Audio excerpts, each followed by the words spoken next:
Welcome, and in this session we will discuss the models of organizational buying behavior. So, first the industrial buying decision models, the theoretical models, and then I will talk about the buying decision process in business in a modern framework.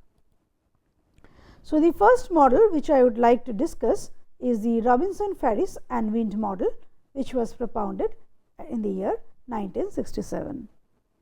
So, according to the biphase model, this is known as biphase model actually. So, according to the biphase model, the purchase of a product or service in industrial context start as soon as the need is felt. Mane, you have to buy a new machinery. Okay, the organization needs to buy a new machinery maybe. So, that then once because they want to increase the production, maybe there is a demand in the market, they want to increase the production and hence they want to buy the new machinery. So, the need is felt. So, once the need is recognized by the relevant group, the technical and functional characteristics of the machine is determined, that how much electricity it should consume, what should be the exact quality, what should be the horsepower of that machine, what kind of input it requires, what kind of output it produces, all these things. The third stage is the technical and functional aspects are converted to performance standard, because this kind of machines will also have some comparable machines or some desirable attributes which would be specified by the engineers of the organization, and that would be converted into pen and paper, in which they will mention that what are the technical specifications they require in the product and what are the functional specifications they require in the product. And different suppliers will be asked to submit proposals. This is step 4.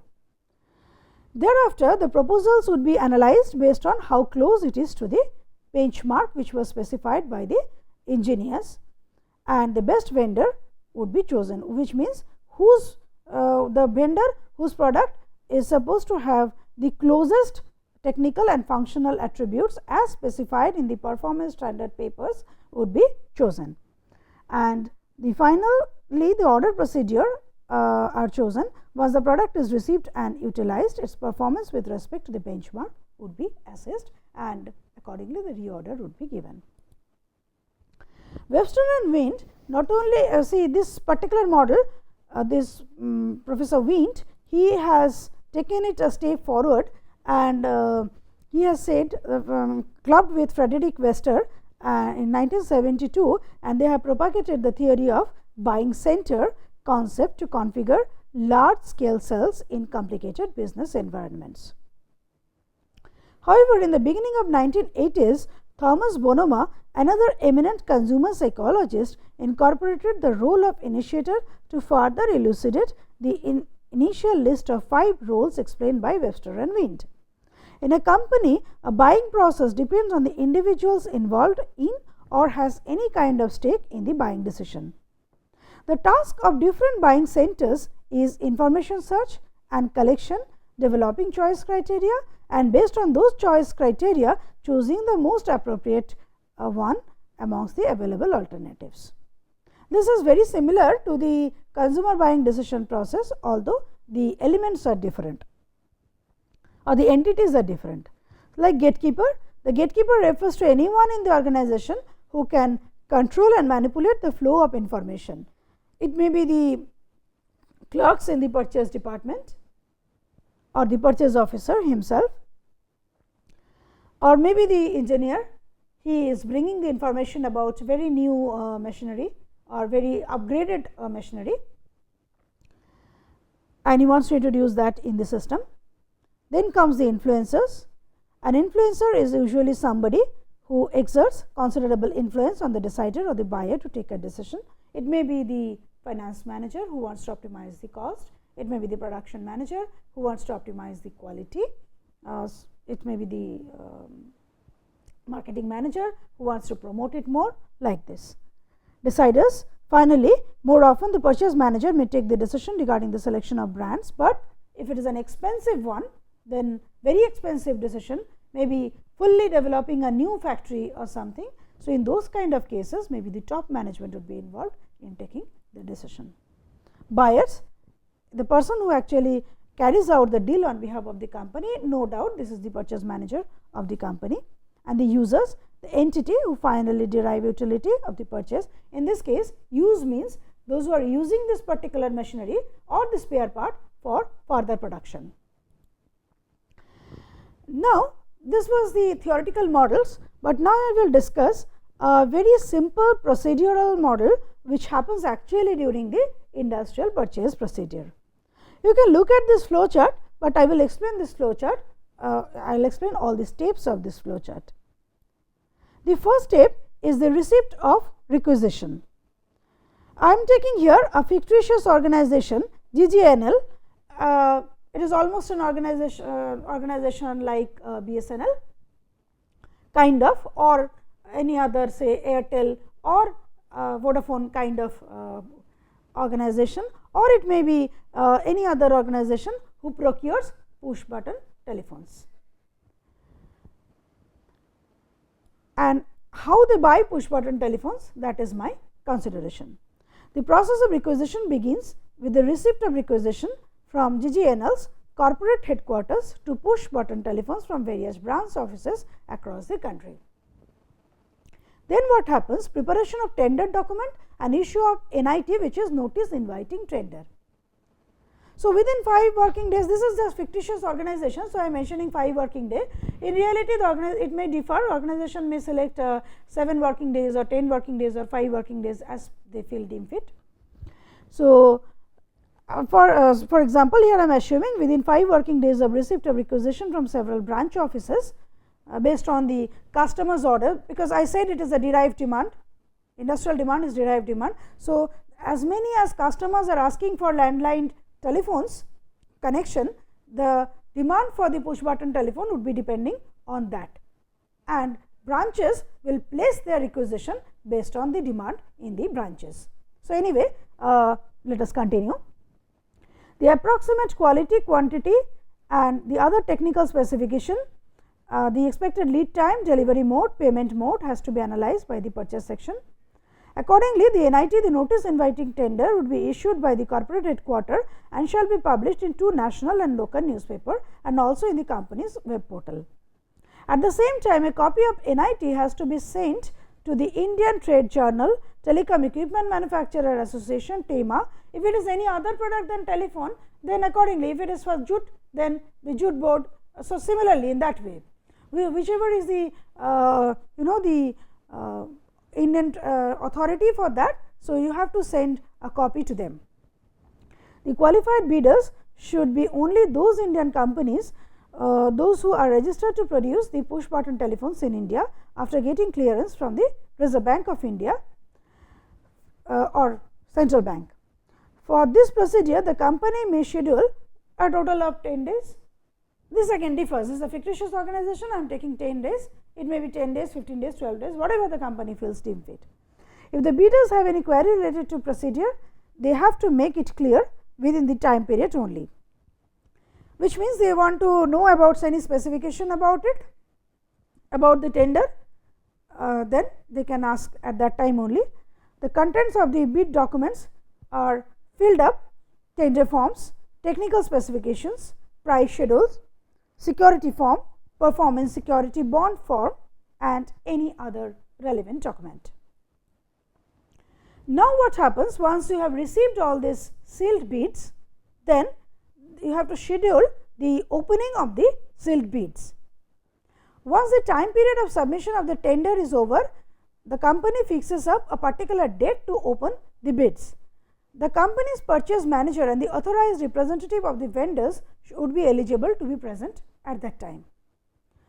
After opening the seal, now this also differs because it is in some organization it is not only the purchase manager, it may be some other members of the organization may also have to present, depending on the volume of the, how expensive the procurement is. Based on that, or the how important the purchase is, based on that, it may be some other members, important members of the organization also who might be present that time, or any legal advisor can also be present at that time because of possible legal disputes. So, after opening the sealed tenders, all the bidders names, quoted price and other details as the purchaser will be announced. Then what happens is the next step, that is distribution of documents of to evaluation of purchase proposal section for preparation of evaluation report. The purchase manager who acted as the bid opening officer here has to submit all the documents to the evaluation of purchase proposal section EPPC. Within a month's time, the EPPC, considering all technical, payment procedural things, delivery mode specific issues and the financial aspects, may be evaluating all the bid documents. Now, they will elect the most appropriate one for them as per the terms and conditions predetermined in the tender documents, like what technical attributes the product should have, what should be the payment, part payment or one time payment, what should be the frequency of part payments, what should be the delivery mode, the manufacturing organization will arrange for the delivery or the procuring organization would be arranging for the delivery. All these aspects has to be specified here, and accordingly the election would be done. Based on its recommendations, the EPPC will develop their report and submit it to the materials purchase selection section. If any clarification from the vendors is required at this stage, that also can be made at this phase only. In case of any modification required in the tender document regarding any finer technical attribute, that may be mentioned on the report based on the consensus of this evaluation of purchase proposal section and the vendor. Now, preparation of the purchase proposal.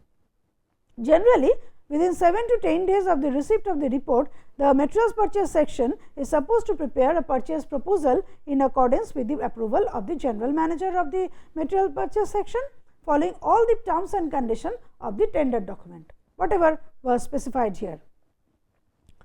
The purchase proposal should contain the brief background of the company whom they are choosing, key points of the approved tender, why it has been approved, especially the technical specification and how close it is with the benchmark, the size of the order, the summary of the recommendation, why it has this particular company has been selected, all the amendments if required, if the company is required to amend in some of the technical attributes or financial issues, then that, then price quotations, payment procedure, delivery mode, comments on the recommendation by MPS and all other relevant dates including the NIT date and bid opening date.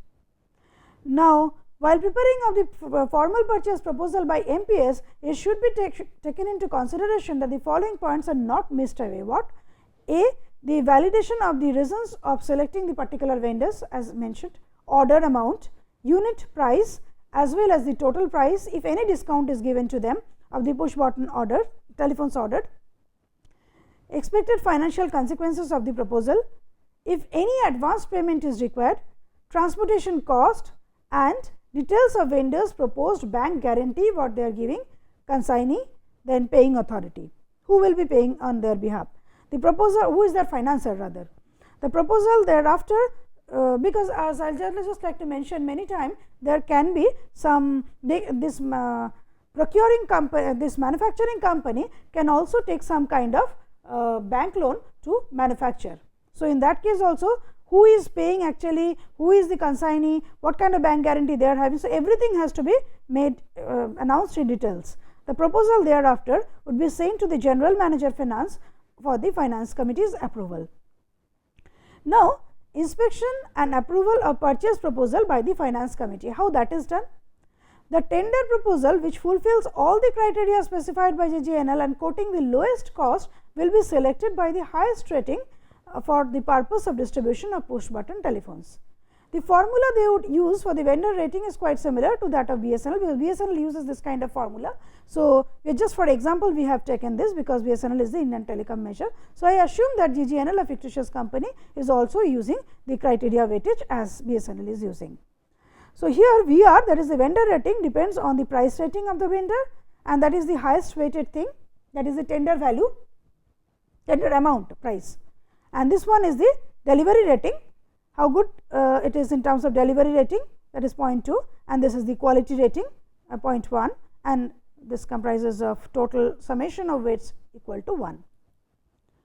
And then comes the issue of APO. After the approval of the finance committee and the proposal getting duly signed by the general manager finance and the advance purchasing order, the following points must be mentioned in the APO. A. The number of push button phones with unit price, all the transaction dates, numbers and reference, all marketing and financial terms and conditions mutually agreed upon, amount of performance bank guarantee with all the details of bank guarantee provided by the vendor, delivery and advance payment schedule, time period to accept the APO and submission of the bank guarantee by the vendor. For GGNL, it is 15 days from the receipt of APO by the vendor. So, therefore, after approval of the finance committee, the advance purchasing order would be signed by the general manager finance, and it will comprise of all these things. It should actually ensure that all these things are mentioned. Then what happens? Submission of performance bank guarantee by the vendors. Once the APO is issued, which is signed by the general manager and where all these particular points has been mentioned, then the formal letter of intent is sent to the vendor. The supplier has to hand over GGNL the bank guarantee on the percentage of total purchase order mutually agreed by both parties of within the stipulated time period mentioned in the APO. And then there is a placement of purchase order. Once the bank guarantee and the acceptance of APO by the vendor is received, the final purchase order is executed. And therefore, finally, the entire procedure should complete by a stipulated time period.